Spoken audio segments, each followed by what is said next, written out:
Então, beleza, então. Eu quero que você, a gente converse sobre os 10 mandamentos, ok? Ok. Vamos lá. Não matarás, não tá certo? Não é um mandamento? Sim. Mas e as guerras? É? E as guerras? Para defender a tua civilidade. Mas não matarás. Não matarás então, o quê? E tem gente matando. Aí tem gente matando, cara. É. E o próprio Deus mandando matar. Mas e Deus é culpado disso? Então, vamos lá. Se você... Ele só tá dizendo, gente, não matem. É isso. Então, se você pegar... Se você me permite ler aqui Lógico, pouco a Bíblia? não, a gente tem tempo. Então tá ótimo. Pelo amor de Deus. Olha, quando a Bíblia diz assim, não matarás, eu digo, puxa, cara, que coisa linda, maravilhosa. Mas olha que coisa interessante. 1 Samuel, capítulo 15, versículo 3, diz o seguinte, o próprio Deus de Israel, o Deus dos exércitos, dizendo o seguinte, Hugo, vai, pois, agora e fere a Amaleque e destrói totalmente tudo que tiver, e não lhes perdoes. O próprio Deus dizendo para não perdoar esses inimigos. Porém, matarás desde o homem até a mulher, desde os meninos até os de peito, crianças, desde os bois até as ovelhas, desde os camelos até os jumentos. O próprio Deus que mandou lá no Antigo Testamento, no Êxodo, inclusive Êxodo 20, não matarás, está mandando matar aqui agora. E agora? Como é que a gente faz? O corte de hoje começa envolto em um clima denso, como se estivéssemos prestes a atravessar um corredor, onde a cada passo a tensão aumenta. Do outro lado, um encontro marcado pelo peso da experiência e pela força da análise crítica. O cenário é o talk do Hugo, que abre espaço para uma conversa que vai além do comum. O convidado é Jason Ferrer, ex-pastor que deixou a vida religiosa para se dedicar ao pensamento livre, hoje à frente do canal Além da Fé, e autor do livro Porque Jesus Mentiu sobre Sua Segunda Vinda. Neste corte, cada fala traz à tona reflexões que atravessam a história, a crença e a dúvida, revelando passagens que ecoam como ecos sombrios de um livro milenar. É um diálogo carregado de intensidade, onde lembranças pessoais se misturam a questionamentos profundos, construindo um ambiente que prende a atenção do início ao fim. Sem mais delongas, bora pro vídeo.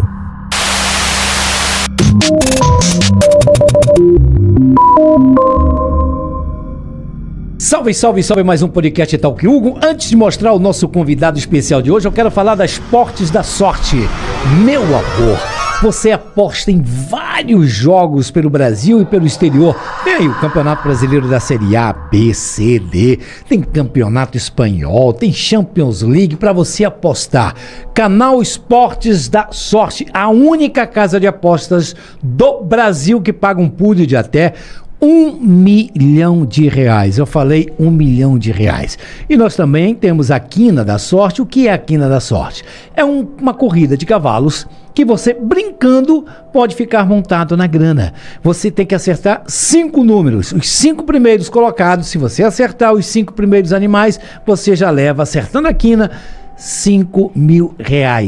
Essas corridas acontecem todos os domingos lá na cidade de Aquiraz, que fica lá no interior do Ceará, a 42 quilômetros de Fortaleza. Você aposta R$3, quinadasorte.com.br e fica montado na grana. Quina da Sorte e Esportes da Sorte, meu amor.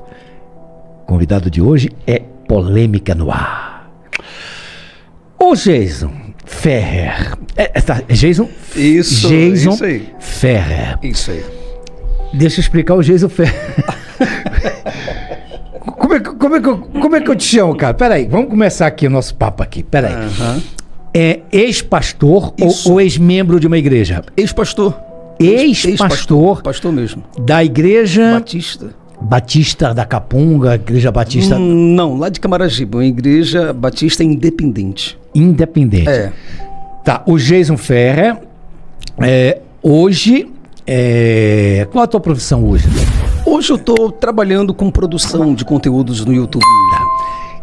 Porque não existe profissão de ateu, existe?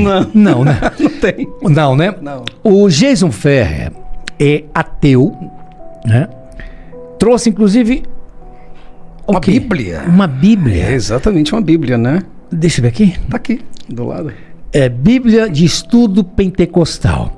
Bom, o Jason, então vamos começar logo o nosso bate-papo. Pois não, aqui, rapaz, vamos lá, vamos embora.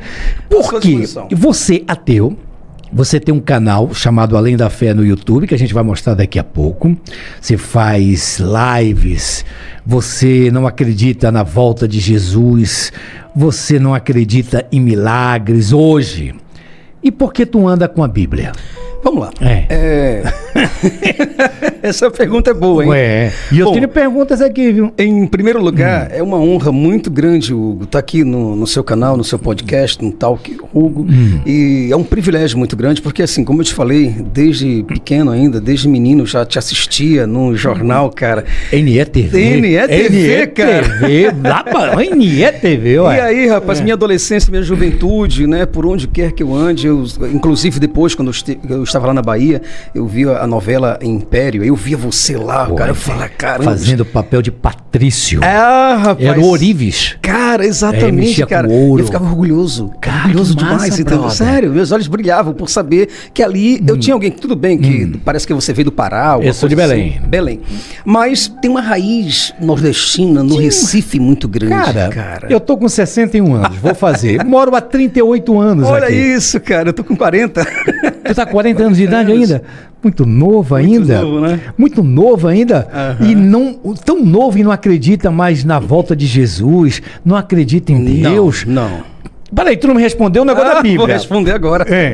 Bom, a Bíblia é o manual de doutrina, de comportamento, de postura das igrejas.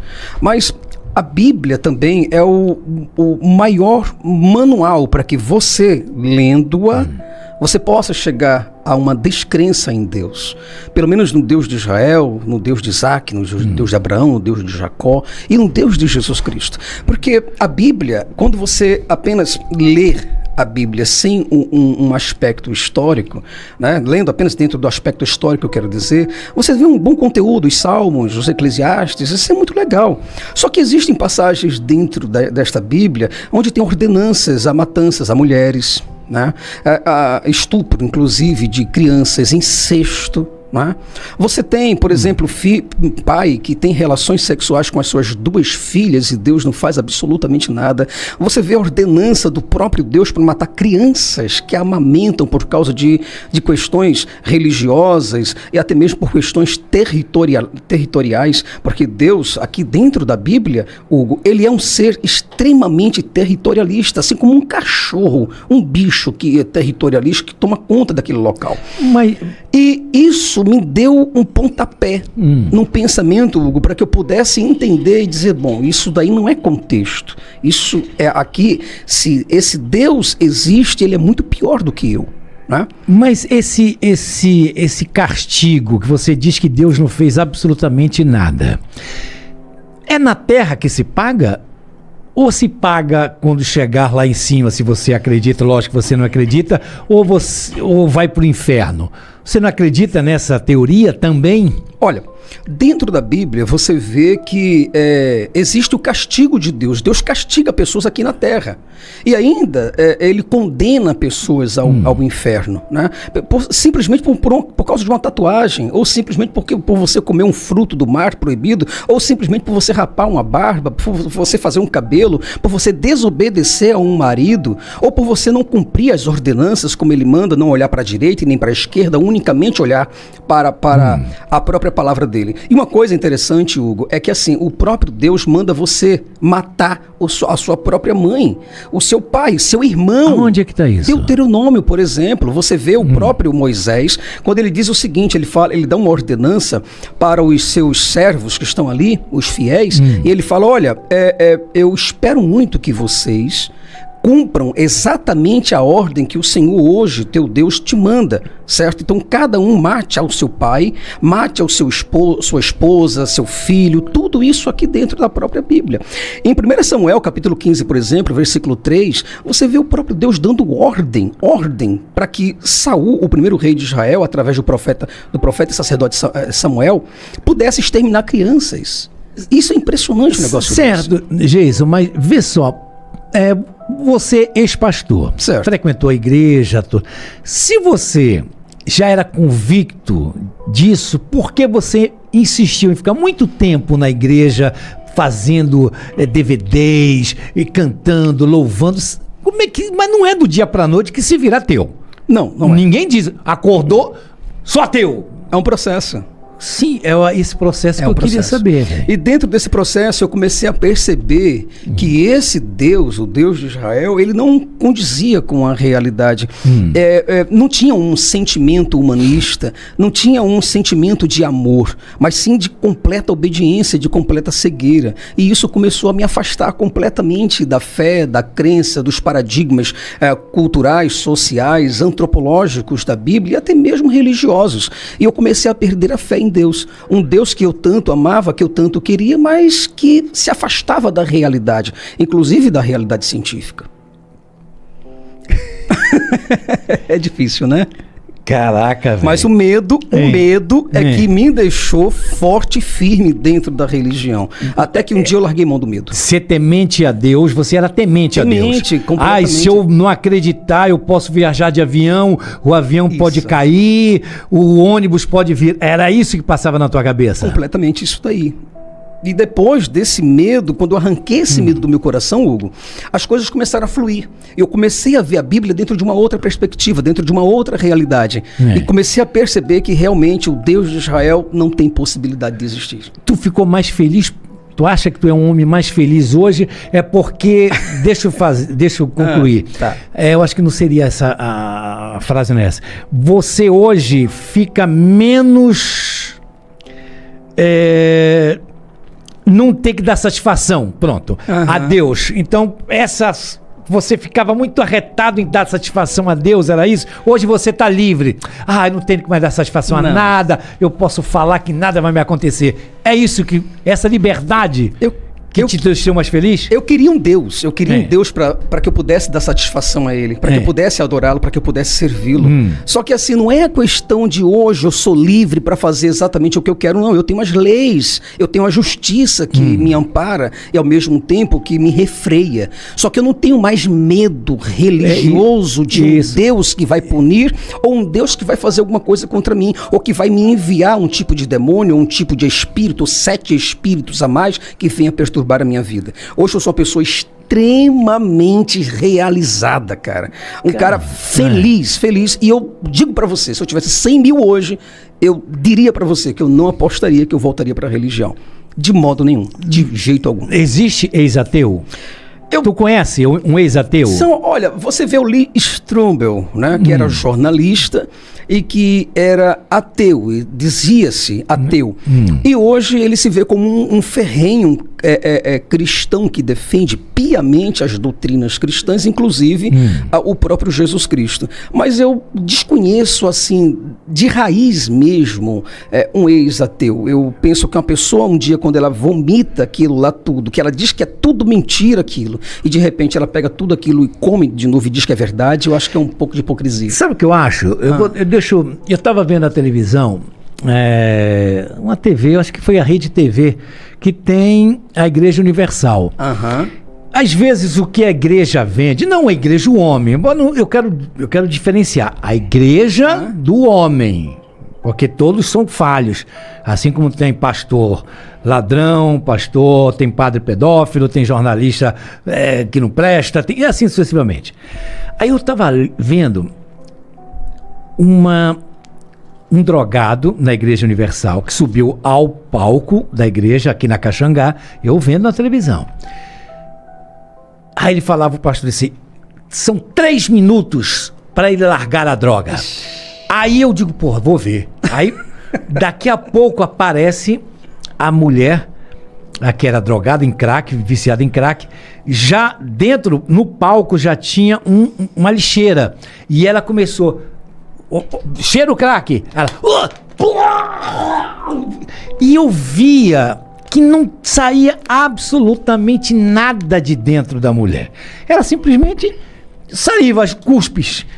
E eu dizia, cara, como é que tem gente que acredita nisso? Jesus, é por isso que às vezes a pessoa diz assim, peraí, não, isso é uma brincadeira. Foi o que eu pensei, isso é brincadeira comigo. É brincadeira. Em 3 minutos você fica curado de um vício? Que doideira, velho. Eu fui para a Igreja Universal, você está falando da Igreja Universal. Foi Universal. Aqui, na Igreja Universal, sede estadual, aqui em Santo Amaro, mas eu estive lá. Eu fui lá desafiar o pastor. Eu estive lá para desafiar o pastor dentro da igreja, em plena reunião, enquanto ele estava oferecendo lá em 3 minutos a cura das drogas, dos vícios, né? Foi isso que eu vi. Pronto, 3 minutos. Ele falou, olha, se eu sou homem de Deus, você vai largar o vício hoje. Se eu sou homem de Deus, Deus vai operar um milagre na sua vida agora. E aí algumas pessoas foram lá e jogaram pra fora, e aquela coisa toda, aquele teatro, Hugo, aquilo é teatro completo. E Tu jura, cara? Sim, teatro e outra coisa. Existem pessoas por sugestão, hipnótica, inclusive, né? E aí eu peguei um cadeirante, alguém que estava lá, que já estava saindo já do culto e tal, indo embora. E eu chamei o pai, chamei a mãe e falei, olha, me diz uma coisa, se o pastor lá, ele cura, ele liberta as pessoas em 3 minutos, e você acredita de fato, de verdade, que Deus está aqui, então vamos fazer o desafio com o pastor, em 3 minutos para ele te levantar da cadeira de rodas. Eu garanto piamente que ele não vai levantar você da cadeira de rodas, porque tudo isso daí não passa de um teatro, de um comércio, são vendilhões da fé. Eu digo isso, eu acho que eu posso dizer, me responsabilizo por isso, são vendilhões da fé, Hugo.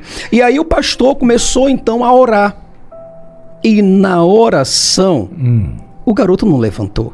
Eu falei, olha, mas está escrito na Bíblia, que se você pedir com fé, como está escrito lá em Mateus capítulo 7, Deus vai te atender. Buscai e me achareis, quando me buscar de todo o meu coração. Está escrito em Jeremias também. E por que você está orando e Deus não pode fazer nada, já que Deus pode fazer uma cura de um vício, não pode curar um paralítico? E aí ele ficou enrolando e nada aconteceu. Então quer dizer, eles não fazem isso de verdade. Tudo isso é mentira. Mas aí é o que eu te disse, que foi logo no começo que ela pergunta. Não é sempre bom diferenciar o homem da igreja, do templo? Não. Ou tudo é a mesma coisa? Eu vou te explicar. Olha, da seguinte forma, Hugo. Se Deus existe, Deus não deixaria que uma coisa dessa acontecesse. Assim como você também não permitiria que algo de estranho ou de anormal acontecesse no teu estúdio, uma bagunça dentro do teu estúdio. Se você tem ali uma igreja que ela é de Deus e Deus existe, e o próprio Deus é o mesmo Deus de ontem, de hoje e é eternamente, esse Deus não iria permitir que uma covardia dessa acontecesse contra a fé de inocentes. Isso daí é o maior ato deste estelionatário que se existe dentro do mundo instalado, é a religião. E Deus, o que Deus poderia fazer a respeito disso? Punir, mostrar a verdade para as pessoas, mostrar que nada tem ali, mas nenhum Deus aparece de nenhuma religião. Quer dizer, 80% da população brasileira, mas acho que é mais de 80%, essas pessoas na tua concepção supersticiosas estão sendo iludidas por padres, espíritas, ubandistas, certo? E protestantes, que são as maiores, eu posso dizer assim, é uma espécie, não vou dizer que é, mas é uma espécie de uma quadrilha organizada dentro do cristianismo. Pessoas que não estão nem aí para você. Pessoas que exploram mesmo a fé da outra, a pobreza, a miséria, a desgraça, e vivem igual urubus. Por trás da televisão, das rádios, das redes sociais, das mídias, dos streams, para poder falar daquilo que eles mesmos não vivem. Porque eu, no meu canal, eu mostro a Bíblia para eles. E quando eu vou ler a Bíblia, desafio qualquer teólogo, qualquer catedrático poliglota, qualquer erudito dentro da teologia, para me desafiar a dizer que eu estou errado. Para mostrar para eles que o Deus de Israel não existe. E se existe alguém macho, bom, ou alguma mulher de Deus, homem de Deus, que pudesse ir ao meu canal e pudesse mostrar ao vivo em cores e sem cortes. Eles não mostram. E tá, beleza, então. Eu quero que você... A gente converse sobre os 10 mandamentos, ok? Ok. Vamos lá. Não matarás, não tá certo? Não é um mandamento? Sim. Mas e as guerras? E as guerras? Para defender a tua civilidade. Mas não matarás. Não matarás o quê? E tem gente matando. Tem gente matando, cara. E o próprio Deus mandando matar. Mas e Deus é culpado disso? Vamos lá. Ele só está dizendo, gente, não matem.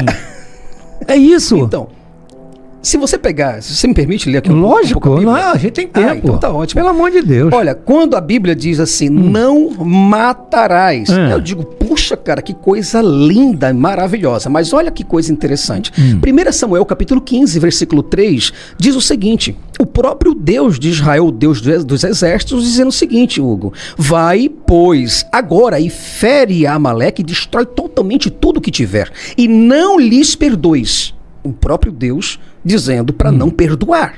esses inimigos. Porém, matarás desde o homem até a mulher, desde os meninos até os de peito, crianças, desde os bois até as ovelhas, desde os camelos até os jumentos.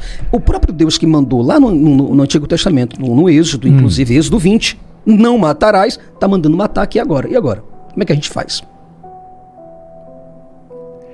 Não é bíblico? É bíblico. É bíblico. É bíblico. Esse Deus mudou? Mas você está muito na palavra, isso aí, acho que você está muito ao pé da letra. Será? Porque eu digo o seguinte, ninguém conhece mais a Bíblia do que um ateu. Ah, sim. Ninguém. Isso aí eu digo sempre. E tu concorda comigo. Porque você tem que conhecer a Bíblia para ter. Eu não sou um profundo conhecedor bíblico, não minto para você. Mas às vezes você tira fora do contexto, não está nada fora do contexto aí? Não. Por incrível que pareça. Olha, os ateus são os maiores... por que você acreditou, na época que você fez a teologia, em tudo isso? Existe uma coisa chamada leiguice, cara. Vamos falar no popular. Leigo. Um cara crente, crendice. Entende? Quando você tem crendice, quando você tem medo, temor, tremor também, você acredita nas coisas piamente e tenta justificar, passar pano por cima. É como você é um juiz que recebeu agora um telefonema dizendo que o teu filho acabou de atropelar determinada pessoa. E você agora vai passar um pano quente em cima dessa situação, mesmo você sendo juiz. Você como policial, um irmão teu passa com um carro vencido numa blitz e você vê que é o teu irmão. Aí você diz, porra, passa, vai, passa adianta e vai pegar a outra pessoa que tá vindo ali. Que muitas vezes é um cara muito honesto. E o teu irmão que tava bêbado, drogado dentro do carro e com o carro vencido, você não prendeu. Então, justificar as coisas. Eu tentava justificar a Bíblia. Vai fazer isso nos Estados Unidos. O quê, tipo? Não, isso que ele falou, esse argumento que ele falou, isso só vale aqui no Brasil. Só vale no Brasil. Qual argumento desse do... Passa aqui, que passa tá atrasado no Detran. Ah, sim. Do juiz, do sim. Só acontece aqui no Brasil? Nos Estados Unidos não, né? Exatamente. Jesus, porque quando eu disse que eu te trazia aqui, né? Eu pedi, né? Algumas pessoas... evangélicas ou não, que me mandassem perguntas. Eu tenho uma pergunta aqui. Você acha... Valeu demais, meu povo, de coração, por vocês terem ficado até aqui comigo nesse corte pesado do Talk do Hugo com o Jason Ferrer. Eu sei que não é fácil segurar firme num conteúdo desse tipo, que mexe com memória, mexe com sentimento, mexe com aquilo que muita gente carrega desde a infância. Quem fica até o fim de um vídeo assim, mostra que não está buscando só entretenimento rápido, mas está atrás de reflexão, de pensamento crítico, de abrir a mente para enxergar o que normalmente tentam esconder de nós. E é por isso que eu começo agradecendo a cada um e cada uma que dedicou o seu tempo para acompanhar essa conversa até aqui. Vocês fazem toda a diferença, porque sem audiência consciente, sem gente disposta a pensar junto, a questionar, nada disso aqui teria sentido. Agora, vamos falar sério. O que a gente viu nesse corte não é só a história de um ex-pastor que virou ateu.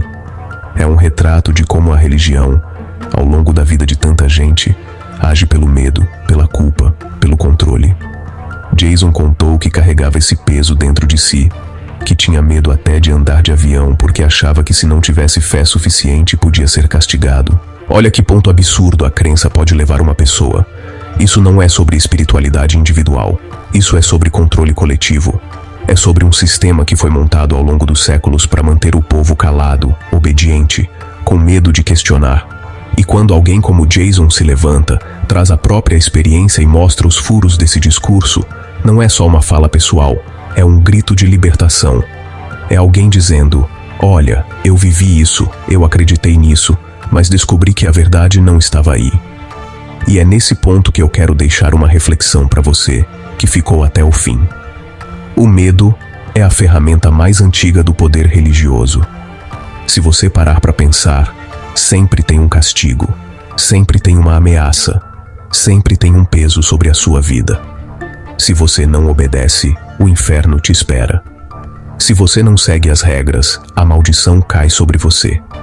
Se você questiona, você já é visto como rebelde, como inimigo.